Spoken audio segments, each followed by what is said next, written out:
সভাপতি বিরোধী দলীয় নেত্রী বেগম খালেদা জিয়া সহ 18 দলীয় শীর্ষ নেতৃবৃন্দ, আমার ভাই বোনেরা, সবাইকে আসসালামু আলাইকুম।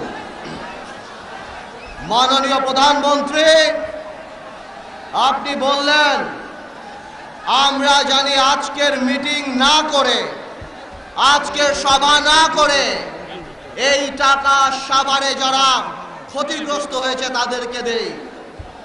আমরাও চিন্তা করেছিলাম দিব, কিন্তু মাননীয় প্রধানমন্ত্রী যখন দেখি আপনি রাশিয়া থেকে 10,000 কোটি টাকার অস্ত্র কিনেন, কিন্তু আমার সাভারে হাজার হাজার শত শত মানুষের উদ্ধার কাজে একটা হ্যাকসো ব্লেড আমরা পাই না।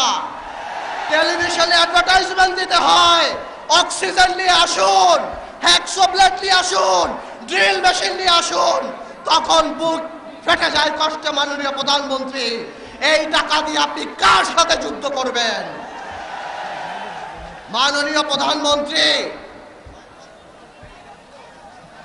এই রানাকে আপনি বাংলাদেশের মানুষের কাছে বলার চেষ্টা করেছেন, সাফাইও দিয়েছেন। বাংলাদেশের মানুষ জানে আপনি মাঝে মাঝে অসত্য কথা বলেন, কিন্তু মাননীয় প্রধানমন্ত্রী, ঘরের নোংরা কাপড় বাইরের ধোবায় ধুইতে হয় না। আল্লাহর ওয়াস্তে CNN BBC-তে আর ইন্টারভিউ দিয়েন না। মান ইজ্জত থাকে না আমাদের বাংলাদেশে। আমি মিডিয়ার ভাইদেরকে ধন্যবাদ জানাই, আন্তরিকভাবে ধন্যবাদ জানাই। আপনারা সাভারে গিয়েছিলেন, তাই বাংলাদেশের মানুষ জানতে পেরেছিল সাভারে কত কষ্ট হয়েছে সবার, এবং সবাই ঝাঁপিয়ে চেয়ে পড়েছিল। মাননীয় প্রধানমন্ত্রী, গতকালকে দেখলাম আপনি সাংবাদিক সম্মেলন করে ইসলাম শিক্ষা দিয়েছেন। বাংলাদেশের মানুষ সব শিক্ষা নিতে পারে, আপনার কাছ থেকে ইসলাম শিক্ষা নেবে না।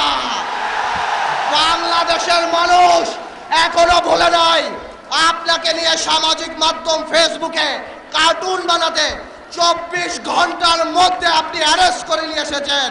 মাননীয় প্রধানমন্ত্রী, কষ্ট লাগে বলতে, লজ্জা লাগে বলতে, সর্বকালের সর্বশ্রেষ্ঠ মানব নবী করিম সাল্লাল্লাহু আলাইহি ওয়াসাল্লাম, সকল মুসলমানের হৃদয়ের স্পন্দন, তাকে নিয়ে বাজে কথা বলার পরও 2.5 মাসে তাকে গ্রেফতার করেছেন আপনি।